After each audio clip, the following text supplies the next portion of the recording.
Get word tonight that the first 15 people suspected of that storm relief fraud we've been telling you about are actually highly paid state employees. It comes as the governor says the culture of state government must change so that workers are not afraid to report problems to their managers. News 8's chief political correspondent Mark Davis is live in Hartford with this story. Mark? Hi, and Darren. Good evening, everyone, from the Hartford newsroom. The governor says there must be more openness in state government, and the events of the past 5 days prove it. If anyone in state government, if anyone is in state government, is aware of any fraud being perpetrated anywhere in the system by anyone, I want to know about it immediately. The governor told his commissioners today that he wants to change the culture of state government so that employees aren't afraid to come forward to their manager. This is a very high priority.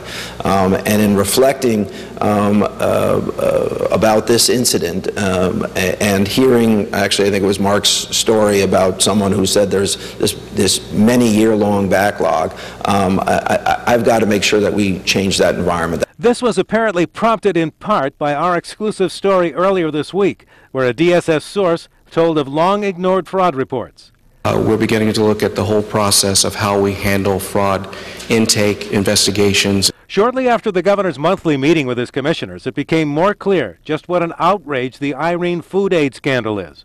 While hundreds and hundreds of people stood in long lines for hours and hours to get help, it appears some well-heeled state employees didn't have to, as the governor confirmed today that the first 15 state employees accused of taking the money illegally have six-figure incomes. Confirm for you that the 15 employees were relatively, I think, high-wage earners. Ones that have been referred so far are the ones that are most obvious, but all are being reviewed. However, it should be noted here that it was the eagle eyes of some state employees at the Department of Social Services that saw that something was amiss with this program. Live from the Hartford newsroom, Mark Davis, News 8.